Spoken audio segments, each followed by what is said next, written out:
Good morning, and thanks again for joining the WCA Legislative Exchange. Each year, one of the highlights of our legislative conference is our Legislative Roundtable, where we have the opportunity to hear directly from the state's 4 legislative leaders. While the roundtable typically occurs in the WCA living room at the concourse, just like about everything else over the past year, adjustments have had to be made. So while we're joining you virtually today, I'm incredibly proud to say that we're joined by all 4 legislative leaders. With us this morning are Assembly Speaker Robin Vos, Assembly Minority Leader Gordon Hintz, Senate Majority Leader Devin Lemieux, and Senate Minority Leader Janet Bewley. On behalf of all of county government and the Wisconsin Counties Association, I want to thank our legislators for joining us today and thank you for the work that you do on behalf of all Wisconsinites. So with that, let's jump right into a couple of questions. Of course, the item consuming all the oxygen in Madison right now is the state's biennial budget. Governor Evers recently introduced his budget, and it now heads to the legislature for consideration.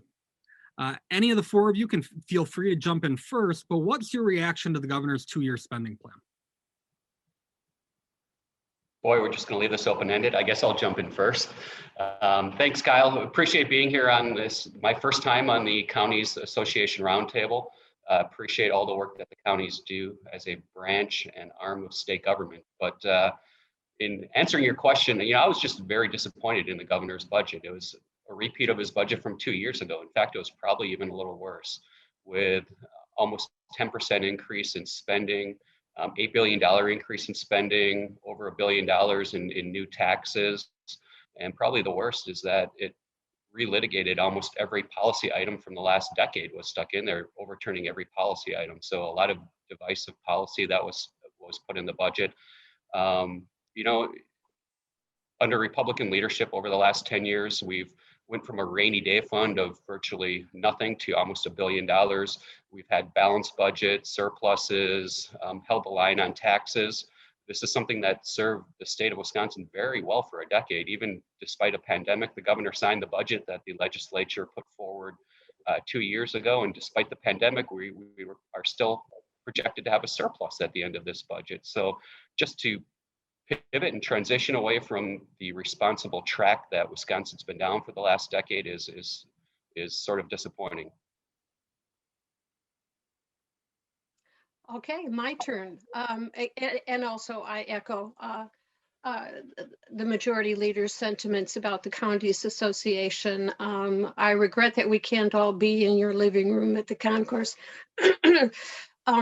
But this is an important event for us, and we are all, I know, very glad to be able to speak with you all. I, of course, take a different view of the governor's budget. I think it truly reflects the needs of the state. It is a document that mirrors the needs of the people of the state of Wisconsin. And regarding any policy that may be in there as a reflection of what could have happened a decade ago. A decade ago, it did not go over well. It was not received, particularly the components of Act 10. It was not received well. It was very, very decisive then. So I'm not surprised that there's some pushback about these items now. I think that one of the most important aspects of the governor's budget, it deals with the entire budget and all of the needs of all of the people of the state. We can't pick and choose who we want to serve or where we want to go. We have a large state that's very diverse. And when you think about the needs of the state, they were laid bare by COVID. So we are in a bit of a different world now than we were even 2 years ago. So I think we have to look at what does the state need and how do we start from that and do the very best we can to deliver. Speaker Vos? Well, good morning. Thank you to everybody also from WCA for being on the line. I look back fondly on my days on the Racine County Board. I spent a decade there, so it's always nice to reconnect with friends, especially those who are delivering a lot of the services that the state of Wisconsin needs. Senator Lemieux was exactly right. Disappointing is probably the most accurate word as I look at this budget. Governor Evers has this term that he used as we tried to deal with pandemic relief in AB1, where he called items poison pills, right? Now, I don't think saying that you don't have to have mandatory vaccines or that the legislature should be involved in decision making is a poison pill, but that's what he called it. But I think if that's the nomenclature that we're going to utilize, repealing Act 10, making it easier for people to cheat in elections, making it harder to own a firearm, I mean, all the things that are bedrock conservative principles, he put those in his budget. Those are actually poison pills that he wasn't serious about governing. He's not serious about doing anything but appealing to a very far left part of his primary electorate. To me, this was the clearest indication that Governor Evers is going to run for re-election and that he's focused only on the people on the liberal side of the spectrum to try to get their votes. And that's why the budget looks like it does. We have actually got a stellar record. I mean, Senator Bewley basically said somehow that 10 years ago, we had an issue with Act 10. Yeah, change is hard. It was really difficult to get the state in a good financial position. I remember we had record deficits when the Democrats were last in control. We now have had record surpluses. In the governor's budget, it goes from a surplus to $1 billion deficit if we would pass this document as presented. So just if you think about yourself as a county elected official, would you ever vote for a budget that increases taxes, increases spending, and at the end creates $1 billion deficit that you have to solve in the next budget? That's totally irresponsible. So I certainly think we're going to do a better job. We're going to throw out his entire budget like we have done before. We'll start from scratch. We will end up building a budget that focuses on our priorities and the ones of the state of Wisconsin, not relitigating things that have clearly proven to be successful or are incredibly divisive. No purpose in doing that inside the budget. So I'm actually pretty optimistic. I think we have a great relationship with the Senate. I think we have two caucuses who are pretty united in our belief that we're not going to raise revenues. We're going to keep spending in check. We're going to invest in things that matter, but we're certainly not going to do a liberal wish list like Governor Evers put together. Well, obviously, I have some disagreement with the speaker and the majority leader, and plenty of agreement with the majority leader or minority leader of the Senate. I too want to thank the Counties Association and wish that we were in person. I think the important part, and we're seeing it more than ever, is the importance of the partnership with state and local government, especially in times of the pandemic, and the important role of county public health agencies. As we've kind of seen, it's been a real challenge, I think, with the federal government and then state government and then unprecedented rollouts with everything from testing to vaccines, and appreciate all of you and the role that you've played in trying to make sure that,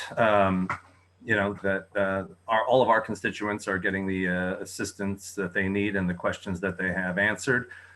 In that light, I think Governor Evers' budget really balances the immediate challenge that we face. Obviously, we're talking about July 1st going forward, and I hope that we're in a much better place when this budget actually begins. But it's, balancing the real challenges that we have right now in terms of the fact that we know that the economic recovery from COVID is going to take longer than probably the public health impact. We know that some parts of the economy are doing great, but there's been a disproportionate impact on certain sectors. And I think his budget really reflects that, and also continues to invest in a brighter future going forward. The reality is the biggest things that state government does are long-term, infrastructure, investment in education, the kind of things that it isn't just about 2 years, it's about 20 years. When someone starts 4K, they're in school for the next 14 years. And so you can't have cyclical budgets that go up and down. And I think building off of the record investment that we saw in education, in special education, in the last budget, the first real increase in transportation funding that came with Governor Evers' election and budget is something that we're going to continue to build off of. So I think the balancing between the immediate recovery from COVID, the additional money invested in small businesses, the recognition that childcare is going through an immediate crisis, the additional funding and proposals for more local option revenue. I think that there's a recognition that the 20-year stagnation with shared revenue is unlikely to change anytime soon, and that if our communities are going to be able to have the resources to be able to provide basic services and invest in quality of life, they're going to need some additional resources. And I'll say this about the governor's budget. It certainly is aspirational in some of the things that it includes. I'm sure he didn't think that all the policy would be maintained in the budget. When Governor Walker proposed policy in the budget, it was removed before some of it was added back. I think, you know, a lot of the bills and issues that the governor includes in the budget will be proposed as standalone legislation. But he's using the bully pulpit to get attention on these issues of about Wisconsin the way it could be. And I think that's important to get to the voters. The criticism about overall spending, I'll just say this. I mean, the governor has put down investments in a lot of priorities in the state. And if my colleagues on the other side, you know, are concerned about overall spending, they should highlight what they don't think should receive investment, what they don't think is a priority, and make that clear to the public. Which of the things that Governor Evers has funded is not important. All right. So I think, you know, clearly in an era of divided government, I don't think anyone expects that the legislature is going to adopt the governor's budget as introduced. But with that being said, are there specific areas or items within the governor's proposed budget that you believe the legislature and the governor can find common ground on? And Senator Lemmyhugh, we'll start with you. You're going to make me lead off on every one of these? All right, I'm up. Just the first I'm two. up to the task. Since Speaker Voss highlighted his decade on the Racine County Board, I should probably highlight my 9 years. I didn't quite make it a decade on the Sheboygan County Board. So shout out to Chairman Koch and Supervisor Wagner and all my friends who are still serving on the Sheboygan County Board. With that being said, in answer to your question, you know, when someone proposes a budget that increases spending by 10% and almost 10%, $8 billion increase in spending, well, obviously there's a lot of good things in that budget. And when you start throwing money around, there's a lot of cool things that you can highlight. But I think probably the main area, or maybe I'll couch it down to about 3 or 4 areas which I think are important, maybe not to the extent where the governor funded them at. But number one is broadband expansion. In the last budget, you know, we made some substantial increases of broadband expansion. I'm the former chair of the Utilities Committee, where we were working on that last session. Especially in light of the pandemic, we've now known and heard how important broad, high-speed internet can be in more remote areas where people have to work remotely or found the advantage of working remotely or trying to educate their kids if their schools were not opening for them. So I think that's one area where we can make some substantial investments in broadband expansion to make sure that that last mile of internet service starts getting reached all around the state, especially in the most rural areas of the state. I think another area would be some of his investments in workforce development. I think that's important in the tech colleges, things like that, to make sure we continue to invest in workforce development. Another program that he included was a budget motion that Senator Mark Line and I worked on last session with one-time money in the LRIP program.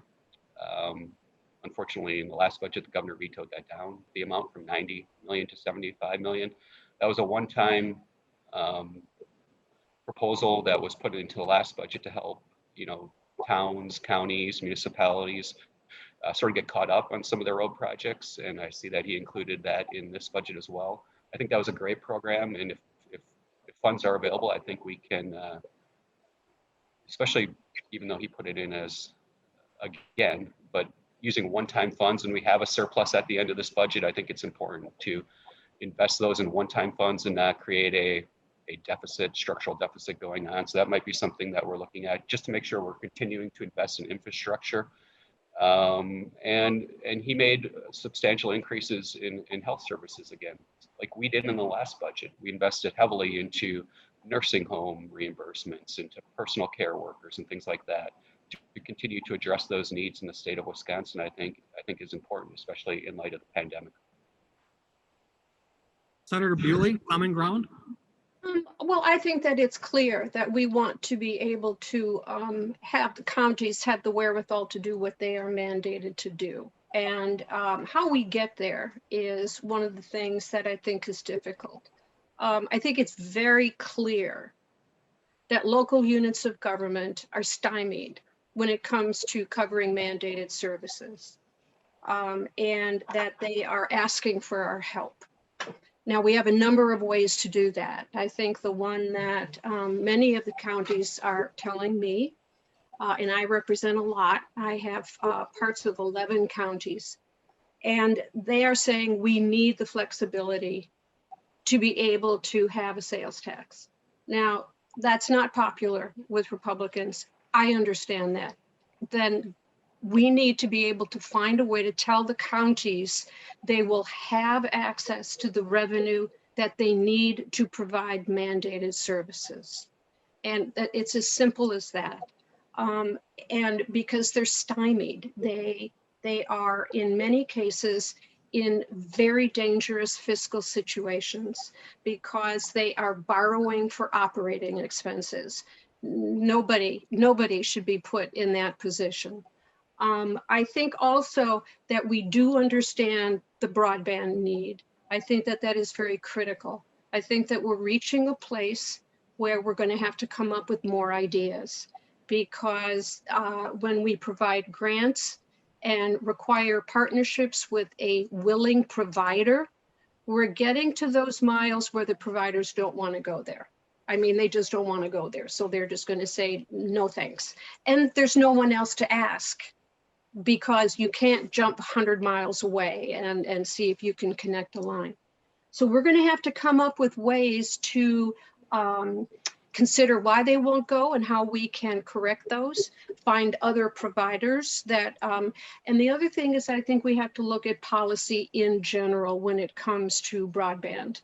And we have limitations because providers own their own network of wires. They own it. And that's not how we do in electricity. In electricity, we have a grid. With the internet, every provider owns their own line, which is somewhere along the line, we're going to have to figure out a way to work with the federal government and come up with a way to get around that. And I think that we also know that people need healthcare. They need access to healthcare. And depending upon where you are in the state, you are going to have a different level of service at a different cost. And we have to make corrections for that. We still have to do something about insulin. I mean, there are very, very basic things that we have a responsibility to do. Mr. Speaker, items of common ground do you think you can find with the governor? Well, I think the most important thing for us to do is to first decide what revenues we're going to have that we get to choose where to put, right? So starting out, in my opinion, we're not going to raise any new revenues, right? We're not going to do the electricity tax that he proposed. We're not going to expand welfare. We're not going to have a tax on marijuana. All those things are DOA, not going to happen. But then you say, okay, what money we have left? What are the important priorities that we have? Number one, Devin, and I think everybody is right, we're going to invest in broadband. It's in that in the night of the governor's televised address, right, from the basement. So we definitely are going to have an investment in broadband. I agree that there are other things we can look at. I think that if the counties, one example that I really would like us to look at is to make sure that we are able to help fund the PSAPs and some of the things that are a basic core function. They're incredibly expensive. That's not something that probably most counties can afford to do on their own. Something that I'd like to look at, I know we have our speakers task force on racial disparities. One of the ideas is what are we going to do with the basic concept of body cameras and how we're going to fund that. I know for Racine County alone, just to maintain the amount of storage necessary is a huge financial cost for a single county. So that's something I'd be open to looking at. That I know the governor has interest in too. So I think there are areas that we are going to find common ground, but the first important thing that we have to do is to realize that our revenues are much more limited than if you're going to raise taxes and expand welfare and, and tax electricity and all the things that the governor did to be able to pay for his wish list.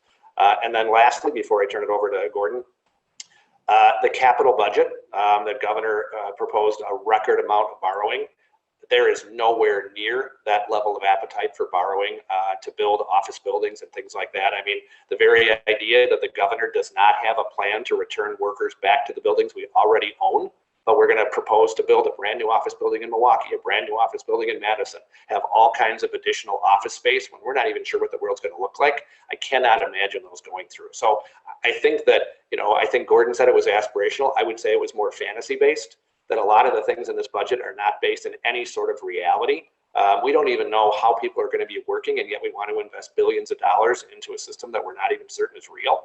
So I think that we have to start with the very basics of what government has to do, and that is take care of basic functions like public services, make sure that counties are funded for the things that we mandate them to do. I would be much more interested in doing that than to kind of add on and create additional things that we probably can't pay for with the limited resources that we have. Representative Hinz? Yeah, again, I think some of the debate is going to be over what the level of investment is. I mean, Governor Evers was able to move the state, even with Republican control of the legislature, really away from what 8 years brought us in terms of budget by, I think, a starting place that made significant investments. And even though I thought the investments fell short of where they could be, the needle was still moved in terms of special education funding, overall education funding, and transportation investment. But I'm encouraged. I mean, I'll focus on the positive. There should be nothing political or partisan about broadband expansion. I think the pandemic has highlighted certain deficiencies that we have as a state, whether you're talking about virtual education or telehealth. For a lot of people in rural communities that simply did not have the same opportunities that those who are hooked up have. And I think it kind of highlighted the need to probably move faster, move more, have a plan, if it's not just in 2 years, but multi-year, for us to keep moving. I know that we've made investments, but this is something that I think we all recognize. And I think, there are sort of two tracks. What are the most immediate needs that we have in regards to being in the midst of the pandemic, and then the recovery, and then obviously the long-term investments. And it's only February right now. When finance is making decisions in May, there may be things that we know about what needed investments there are going to be in a number of different topic areas. And so I do think there are areas of agreement. Transportation is another thing that should not be partisan. Usually it comes down to the funding, but you've got to recognize that we're not going to kick the can down the road, that we need to make sure that we're making the kind of investments that are necessary. Unemployment insurance yesterday was, anytime that we can get some progress is great, but obviously the funding for the kind of infrastructure upgrades are something that's going to be important, and that should be nonpartisan. And so hopefully we can move the needle, but I do think we're going to need answers on which investments aren't a priority for Republicans if we're going to see criticism of the governor's investment. This is the starting point, and hopefully the discussion ahead is how do we best meet these things together. So Kyle, I'm going to interject. When we're in the living room, we have the freedom to sort of deliberate a little bit. Is that okay? Absolutely. Jump in Good. anytime. Let me be first. I just want to ask my colleagues, if we are at a point, and I'm going to talk about from the county's perspective, if we are at a point where expenses are going up and revenue is staying absolutely the same, what are they supposed to do? If we are not looking at finding ways to increase our revenue as E is just going up, up, up, up, how are we supposed to assist the counties? All we can do right now, and all we do right now, is give them little dribbles of increased GPR, which is a zero sum. We can't do that forever. But expenses for out-of-home placement for children is skyrocketing. They have no money, and they have no way to get money. They're cutting things like library funding, and 4-H they are out of money. And we are saying, I am saying, I believe the state needs to give them alternatives. Now, I understand your reluctance to raise, but what about create? What about identify those areas where other states have fees or taxes? Why can't we, where we haven't done it before? Why can't we help out the counties and give them some powers to be able to get revenue? Well, I guess I would say from the first standpoint is, how about if we get creative and try to stop some of the expenses that are unnecessary? I mean, we have this crazy lockdown where the reason that we are seeing increased out-of-home placements, the reason that we are seeing increases in domestic violence, in child abuse, is because we have this policy which people basically are trapped inside their homes, right? We have people around the state who have made decisions that are not based on science, that are not based on data. We do not hear anything from Governor Evers on how he is going to open up schools. That was one thing that was woefully deficient in any kind of discussion in the governor's budget. I don't favor giving more money to people who are just going to keep doing the same failed policies of the past. So I do not think that we need to give more revenue options to local governments. I think we need to figure out, come to us and tell us how we can reduce spending. Where do we have the combination of services? In certain areas, we had one proposal to try to combine some county offices inside the last couple budgets, and it was met with fierce resistance because people wanted to keep what they always had. Well, if that's what they want to keep, they've got to figure out how to find other ways to save. The idea that we're just going to keep increasing the cost of government, I mean, it has taken us well over a decade to get us out of the top 10 tax states. And I understand from your perspective, that's not something that's laudable. You want to be higher taxed. That is something that I just fundamentally disagree with. You think it's better to have the government collect the money and give it out to certain people based on whether or not you like what they're doing with it. I like the idea that they can go to the voters and they can ask their own permission. They can convince people in their local jurisdiction if they want to raise their own revenues and spend it as they see fit. Now, you're often somebody I know who points out how many referenda pass. Well, frankly, that's exactly the process that we want to go through, where people get the right to tax themselves, not have a politician who lives in a faraway place in the state somehow say it's okay to have taxes on the people that never even get to vote for them. So a couple times now we've referenced transportation. It seems like in every state budget, in some ways it feels like Groundhog's Day, right? Transportation's always at kind of the top of the discussion list. And in the last budget, as Representative Hintz mentioned, there were additional transportation revenue enhancements included in that budget.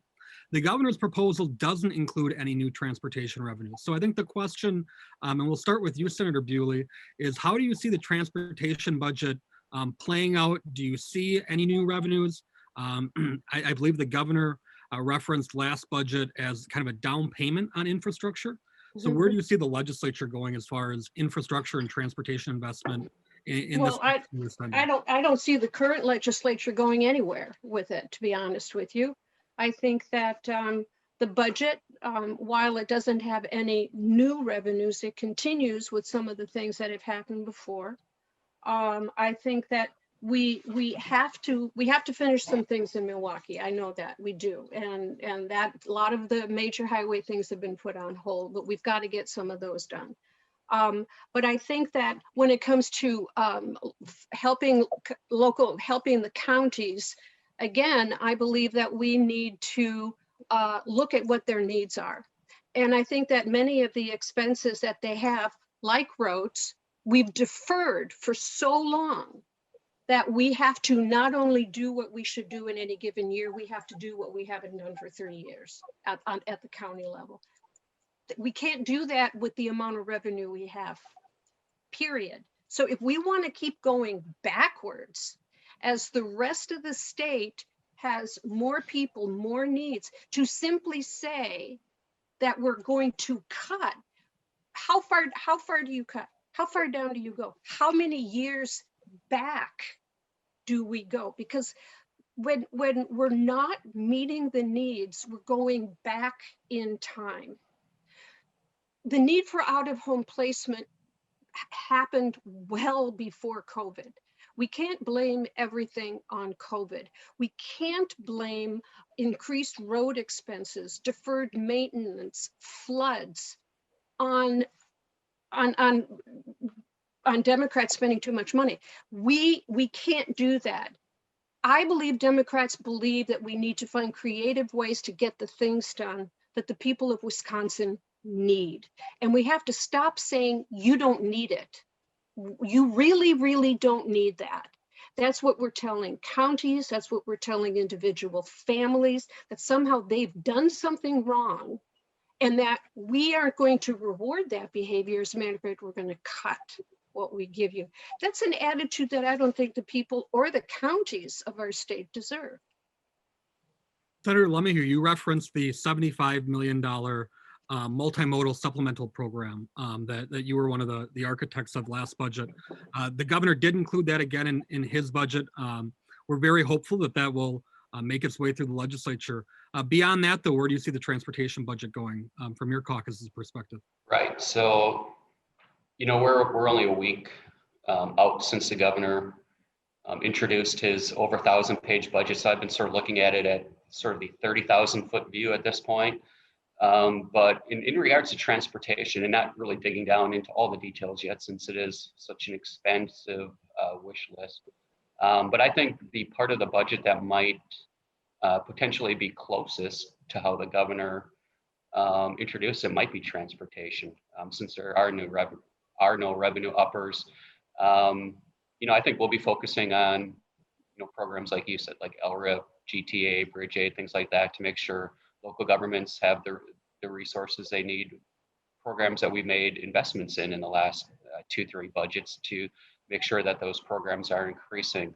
I think it was important to see the 94 East-West included in the budget, because that's such a main corridor to our state. So we're going to need to fix that bottleneck in the interstate system at some point, because that's such a main artery to commerce and transportation in our state.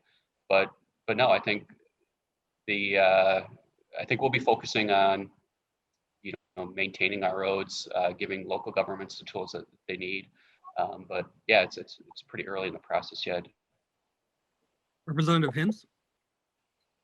Well, I certainly appreciate the county's support for Governor Evers' budget. I know that transportation, I know that you guys put out a joint release recognizing the investments in local roads, bridges, other infrastructure that this budget provides.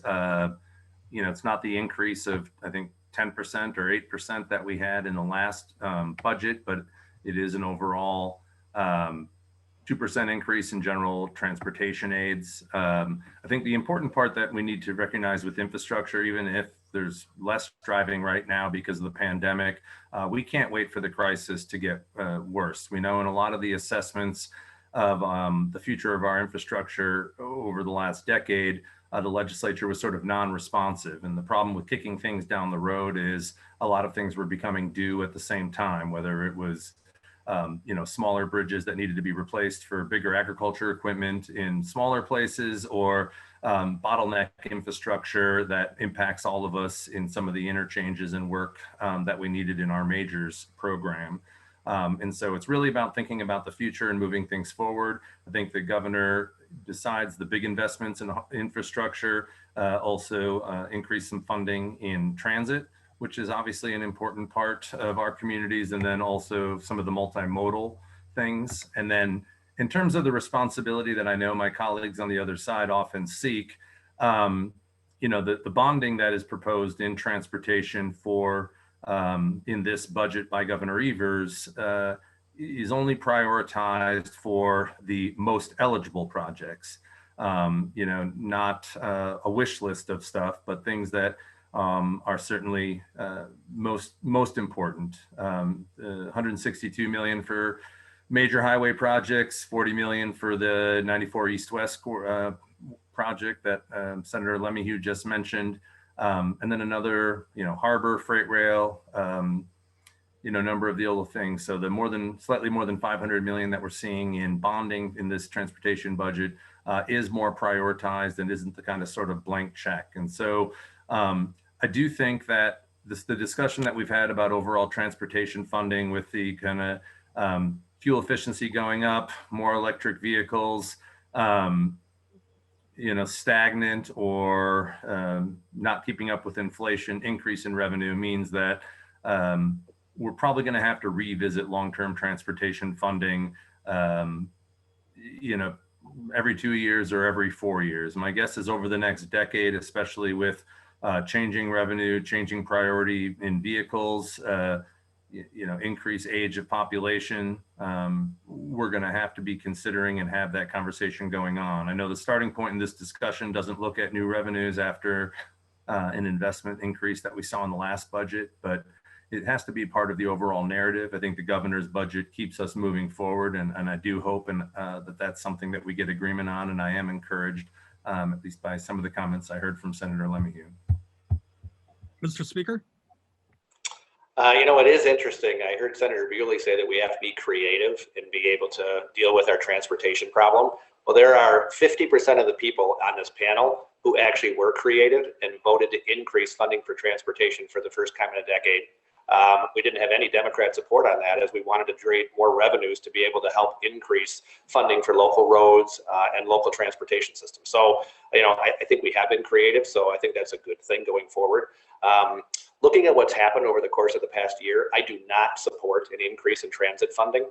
We have seen trillions of dollars being spent by the federal government and billions of those going to empty buses operating literally around because people are not in major cities going out. So we have empty buses being funded at the federal level. I don't think with a shortage of revenues at the state level that we have the dollars to invest in those kind of systems with increases. I'd rather have that money go into roads and bridges and infrastructure that, as Gordon just said, is kind of the thing that should be a bipartisan solution. So I hope we have the ability to do that. I also know that as we are looking for areas to put into, transportation has been something that Gordon is right about this too. We need to have a longer term discussion, but that's not going to happen with this governor at this time. We certainly know that we have to find a better way to fund our roads than just a simple gas tax, which is, if you look at what's happening at the federal level now, especially with President Biden trying to use his climate change agenda to, make people not drive a traditional gasoline powered vehicle, that is going to be really challenging for funding our roads. That's going to be a challenge for the counties to be able to figure out how we're going to pay for local infrastructure without the revenues coming from the state. So we do have to have that discussion, but it's not going to happen under Governor Evers. Thank you. Speaker Voss, we'll have you start with this question.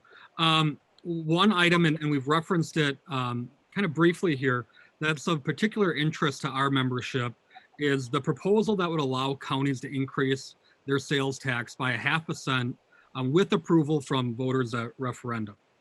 The proposal received widespread support from the Milwaukee business community as well as from local governments, but not a lot has really been articulated yet from the legislature on this item.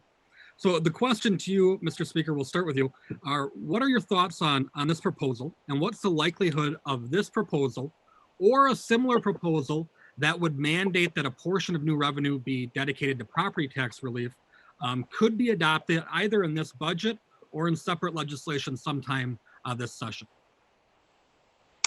I love you, Kyle. Zero. There is no chance this is going to happen. It is dead on arrival. Never going to happen.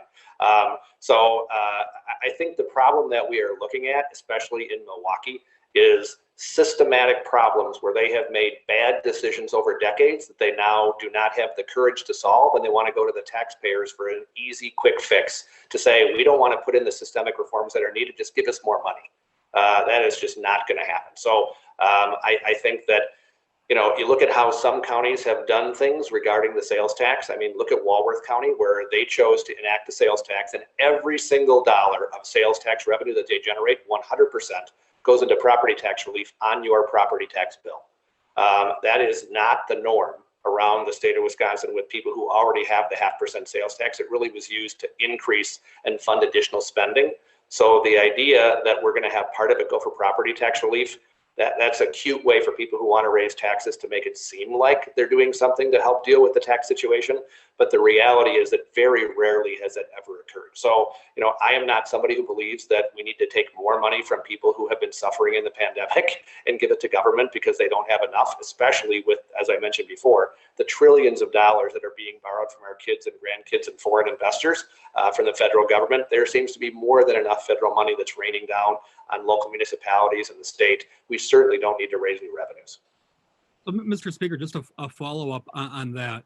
I guess regardless of the opinion on the sales tax itself, I think everybody on this panel would acknowledge that the property taxes in this state are too high.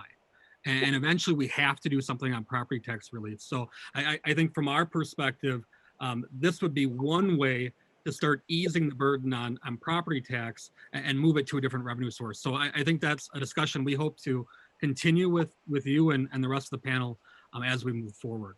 So just Kyle, but the proposal is not to have all of the sales tax revenue go into property tax relief. It's really mostly about more spending, isn't it? The current proposal from the governor does not require any type of tax relief. I think we understand that's a critical component to both your caucus and likely Senator Lemmyhue's caucus. So we are open to those discussions. We just want to make sure that we can continue to have this conversation going forward, given the state's over-reliance on property taxes to fund local services. Senator Bewley, your thoughts on the local sales tax?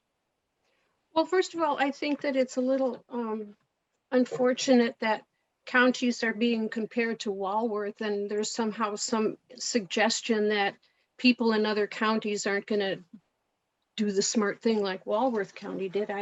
I don't think that's true necessarily.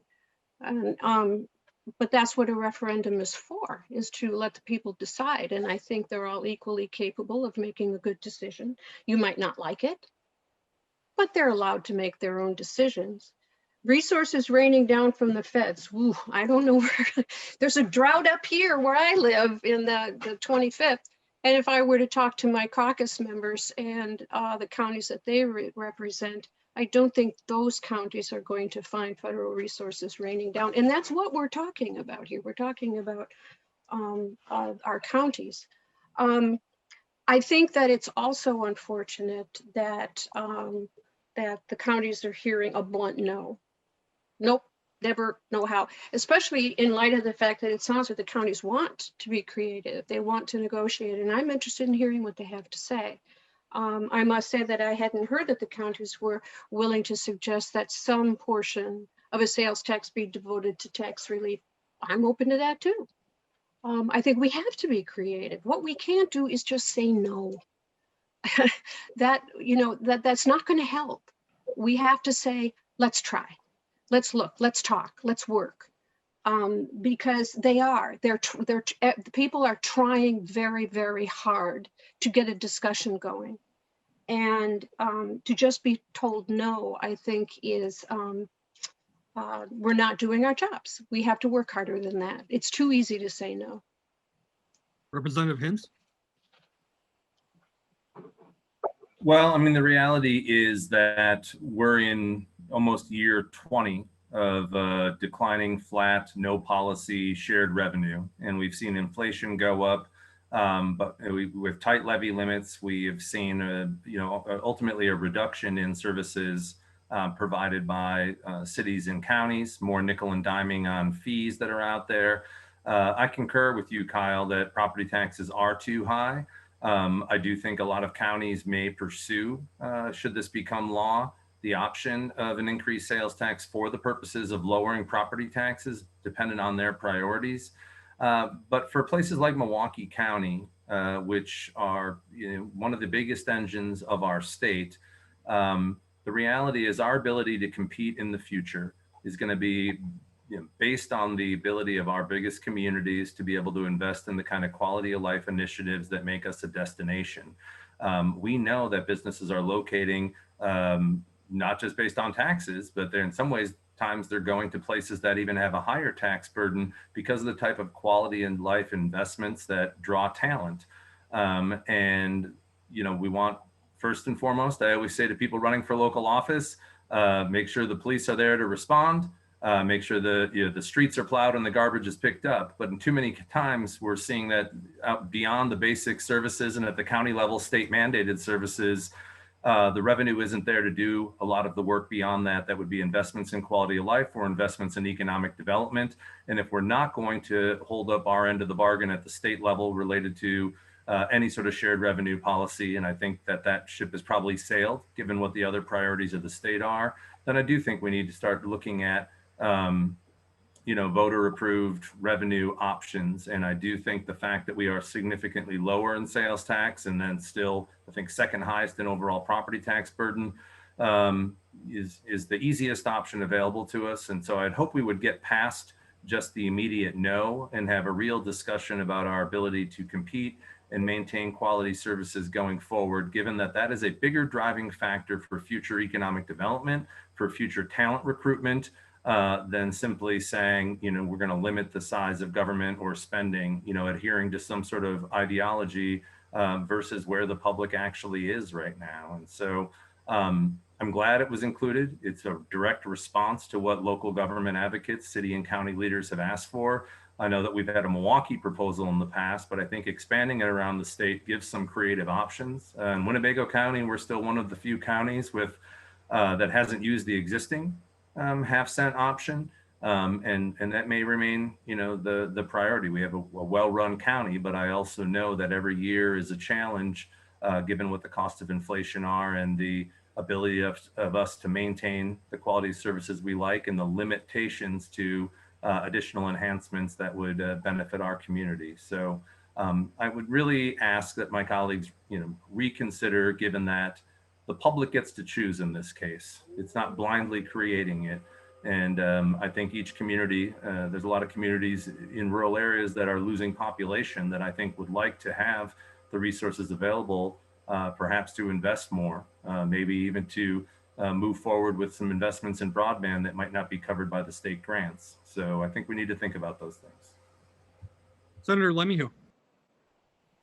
So, if you look at the entirety of the governor's budget and put this in context, giving the counties and municipalities the ability to raise 0.5%, it's almost required by what he put in the rest of his budget. Because if you're eliminating Act 10 and you're starting to put prevailing wage onto local projects, local costs are going to explode. Local governments are going to need a way to pay for employee benefits again, rising, uncontrollable employee costs. Act 10 saved $14 billion to the state of Wisconsin. And if that gets reversed, yeah, it's going to put a strain on local governments again, because they're going to have increased expenses. So in answer to your question, once we take policy like that out of the budget, I don't think there's any need for the local 0.5% sales tax option. To Speaker Voss's point, Sheboygan County, which I'm sure you're familiar with, Kyle, added the 0.5% about four years ago, and they did it to fund local roads, to increase spending. Whether that's right or wrong, that's their decision to make as a county, but it certainly wasn't used to reduce taxes, property taxes in Sheboygan County. And now they have an extra pot of money every year that they're using to refinish roads, rebuild roads, which is great for local roads. Manitowoc County, another county, as the minority leader hints, that's one of the few counties that actually hasn't added the 0.5% up in Manitowoc County.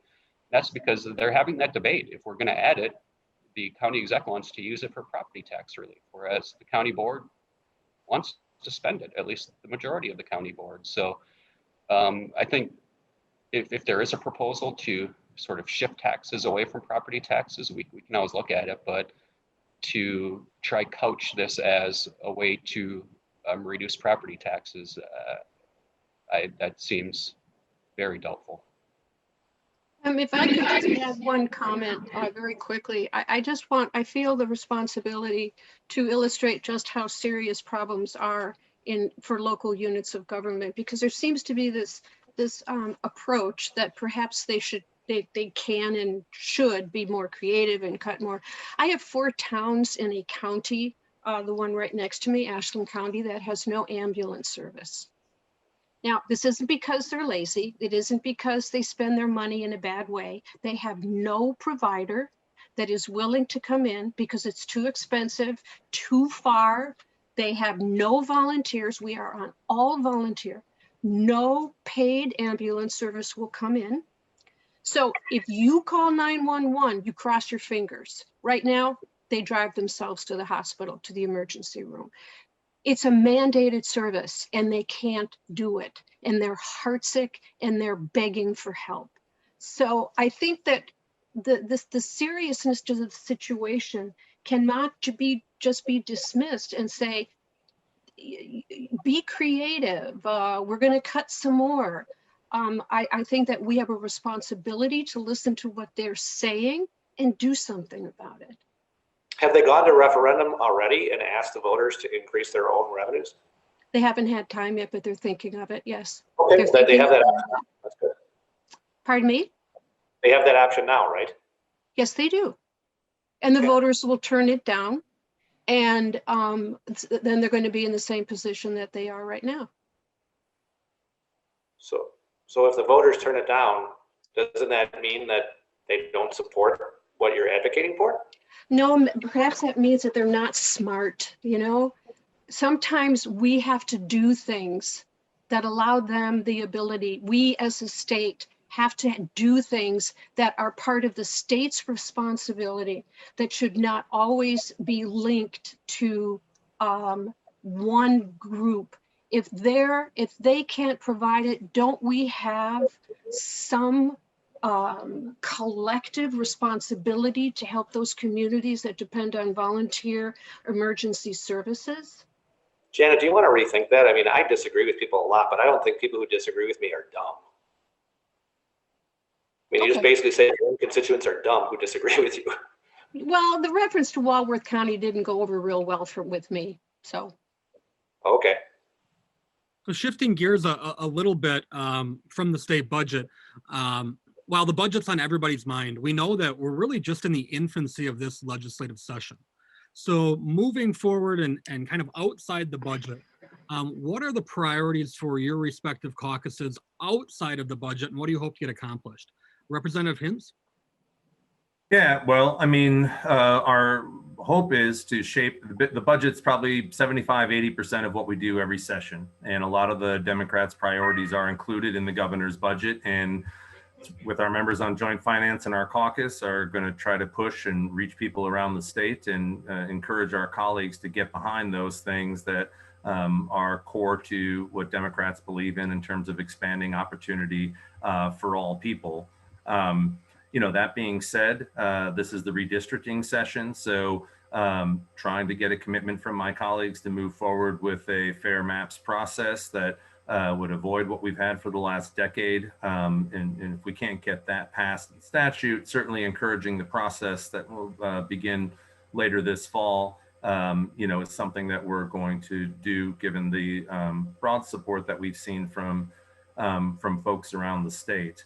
I do think there are some other areas that we are, you know, interested in. And I think a lot of the policies that are included in Governor Evers' budget, which probably won't be surprising when they're removed, will be introduced in standalone legislation, including areas like marijuana reform, you know, better workers' rights to be able to have a seat at the table as someone who represents employees in the largest correctional facility in the state.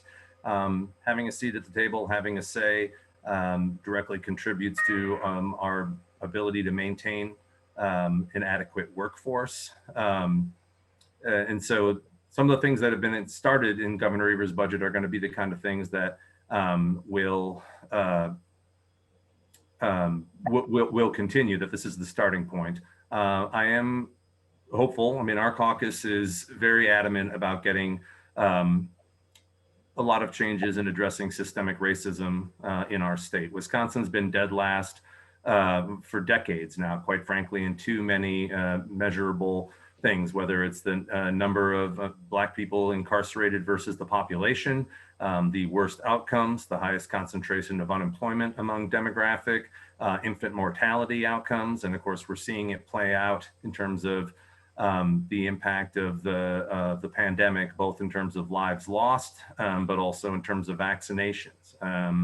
We are also aware of you know, disproportionate use of force in too many cases, differential treatment for people of color by law enforcement. And I think there have been a number of discussions, including proposals made by law enforcement at the table, knowing that we need to move forward. I don't believe that government can solve all of these problems, but I do think being aware of how our existing laws and practices impact you know, the people of our state is something that we need to re-examine and certainly assess with every measure that we make. So whether the task force can hopefully recommend some things that are the beginning of that, I do think we need to act also to send a signal that we're serious, especially as our state tries to be welcome diversity, welcome recruitment, welcome involvement. But I think it's also just trying to, other things for Democrats are trying to have a long-term vision for the state that, recognizes economic opportunity, throughout the state and the importance of quality of life investments. I think Democrats were able to move some of my colleagues, and I hope we see renewed commitment on the issues of groundwater. I don't think it's received as much attention at the beginning of this session, perhaps, as last session, but it remains a major issue as we kind of find the right balance between agriculture in our communities and the importance of clean drinking water going forward. I will say personally, one of my big issue areas has been public health. I think if there's a story of the last 2 years, it's that we've underinvested in public health, and we've also underinvested in election administration, which would be the top thing we could do if we were going to safeguard the integrity of our election system. And I'd like us to continue, to support counties, especially. We were able to get a limited increase in the budget that I helped work on in 2017. But I think as we go forward, I don't know that the COVID-19 pandemic is going to be the last rodeo that we have, unfortunately, with growing viral threats around the country. And so I think there, are things coming out of the COVID experience that we're going to need to react and be investing in going forward to maintain quality of life. Mr. Speaker? So my goal to be able to move legislation in tandem with the budget, so things that we could try to do in the first spring session. We have, approximately 100 bills that passed the assembly, but because of COVID did not have a chance to get to the state Senate. I think there's a lot of good ideas in there. I saw that the Senate took up the PBM reform bill. They're kind of moving that along. We did that last session, so I think that's a good thing that we can get into law. I think that we do have our Speaker's Task Force on racial disparities. Our hope is to have some bills ready for the April or May floor periods as we move forward with that. We had our Speaker's Task Forces on water quality. Many of those ideas got through the Assembly. Again, didn't make it through the State Senate, but hopefully we can reintroduce some of those and work on that. So I think there's a lot of issues that are working their way through the process, but the one that we're probably going to spend a lot of time on, and Gordon kind of referenced it broadly, and that's what we're going to do about elections to build integrity back into the system. We have millions of people in the state who feel the election was not administered fairly and that the results are in question.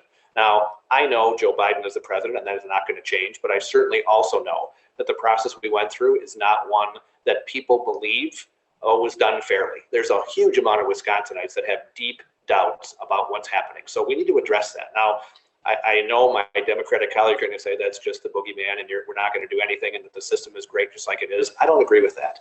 And I think we want to spend some time demonstrating the things that we can do which will make the system better. The goal is to not advantage one side or the other.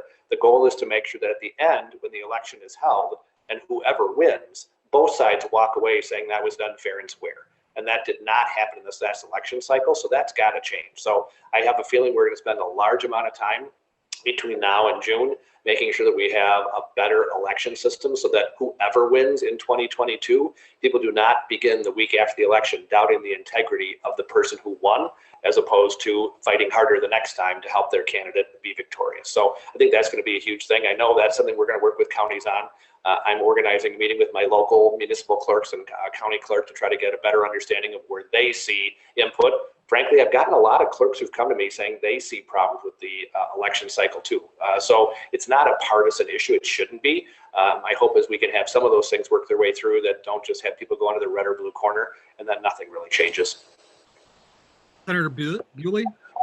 I think that the caucus wants to see the state treated fair and balanced so that there's no winners and losers. I believe that we have too many indicators of people who win, and look at MANAG, having it been in effect. It is obvious, it's extremely clear that only the top wage earners, the top income, really receive the majority of the benefits of that. That we have parts of the state that do well and parts of the state that don't, for reasons that are not in their control. Areas with a high percentage of public land, for example, are not made whole. They have to rely upon pills or some other payment that is artificially inserted, and it doesn't make up for the lack of an economic base. We have to make sure that justice is the norm, that we put things in place that are going to protect those who are typically denied their rights, and help the system to more easily recognize when injustice takes place and make sure that it's corrected and doesn't happen again. Right now, we know that our corrections system, our sentencing system, there are so many things that unfairly affect people of color. Statistically, it's just there. And we really, really have to look hard at ourselves and the fact that there are changes we can make. There are things that we can learn, and we must do them. And I think that overall, we need to be creative, and we need to be tolerant. We need to be able to get along. And I think that we're in a place right now where we can build upon some of the successes that we have in dealing with each other across party lines. I'm truly confident, particularly in the Senate, that we are going to be able to work together, and that we have already, and we will continue to kind of lower the temperature so that we can avoid the kind of animosity that has dominated our exchanges, because I truly believe that we really do want to work together. And Senator Lemieux. Yeah, I think the speaker highlighted a lot of sort of what the priorities of what the Senate Republican caucus will be looking at. As he mentioned, our goal early on in this session has been trying to make sure the state can respond nimbly to COVID, but also starting to work on bills that didn't get across the finish line last year in the Senate. A lot of great bipartisan bills just because COVID hit, and we didn't get them done. He referenced the PBM bill. There are many other bills like that are out there, which we've been focusing on early in the session to try to get done before we get heavy into the budget season. Obviously, since we spent most of this call talking about the budget, that's the most important thing we do, and we're going to obviously be focused on, passing a budget that doesn't increase taxes and is responsible while still investing in core priorities, like we've done the last 10 years. And I think obviously election integrity reform is going to be, I won't dwell on this too long since the speaker did a good job of describing that, but we are a purple state. Our statewide elections are going to be pretty close, and we need to do everything we can to ensure that whether a Democrat or Republican wins, that our constituents around the state have confidence in our election results. Our first priority is to have fair elections that don't have fraud. And the number 2 priority should be to build that confidence in our electorate, because if we have an election and people don't believe the results or question the results, it's not healthy for democracy, frankly. And finally, I think a focus of our caucus will be for the small Main Street business, the employer who sort of got kicked in the gut in 2020. Some of them were forced to shut down for a couple months. But even those that weren't forced to shut down just because of the pandemic, it's been a real struggle. We've already sort of addressed that in 2 areas. First of all, not taxing the PPP loans, which was very important for small businesses. And just yesterday in the Assembly, the liability protections to make sure that these not just small businesses, but churches, nonprofits, schools, areas like that, to make sure when they're opening, trying to return back to normal, that they don't face frivolous lawsuits. But going forward, we need to make sure we're doing all we can for these Main Street businesses, employers. They're the backbone of our economy, to make sure that they stay around despite pandemics and things like that. So, but that's sort of the 30,000-foot level of what our focus will be. All right, well, we have about 2 minutes remaining, so I just want to give each of you an opportunity just to make any closing remarks or advice you have for members of county government. We'll just go in the order that you appear on my screen. Representative Hintz, go ahead. 30 seconds or so. Well, thanks, Kyle. Thanks for WCA. I think all of us appreciate the opportunity to engage with you and have this kind of dialogue, especially at the beginning when everything is still possible. I want to encourage you to stay active, to reach out. Winnebago County has been great at having a regular monthly legislative committee affairs meeting with all of our area legislators invited. We also receive, obviously, a number of resolutions supporting or opposing state issues. Those things matter, and we ask you to ask questions, to weigh in, to get behind proposals, especially that are included in the state budget and that are important to counties like Winnebago County. And so, democracy is not a spectator sport. We often ask people to get involved during the elections, but sometimes it tapers off when we're making the actual decisions. And with local media declining a little bit, we need all the engagement possible. So thank you for all you do. I view the counties as real partners, especially during this pandemic, and look forward to your input. Senator Bewley. First of all, I want to say thank you for allowing us this forum. I appreciate it very much, and I always look forward to it. And I trust that next time we're going to do it in person.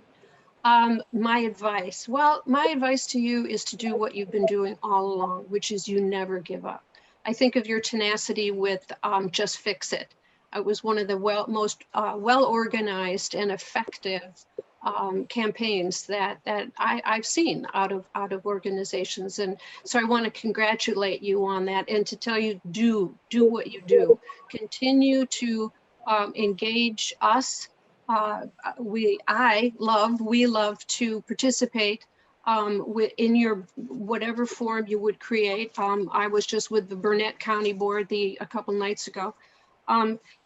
Having us hear you in your setting is very, very valuable. So you come to us. I think that we are all willing to come to you and hope that we'll continue these conversations in the upcoming year. Senator Lemieux. Yeah, thank you, Kyle, and hopefully you have great viewership for this hour, 15-minute, or however long we've been on this call program.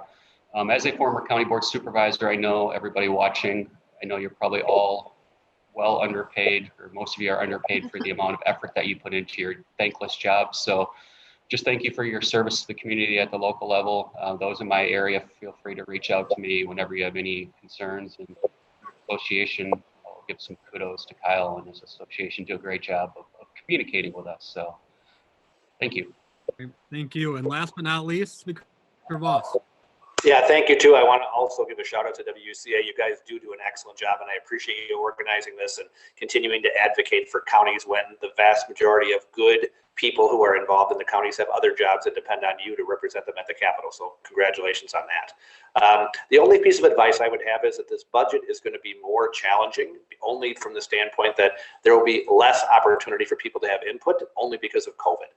We are going to try to be as normal as we can. So reaching out, trying to meet with your legislators in person, trying to have those conversations is going to be more important than ever because it's just harder to be connected with people with COVID.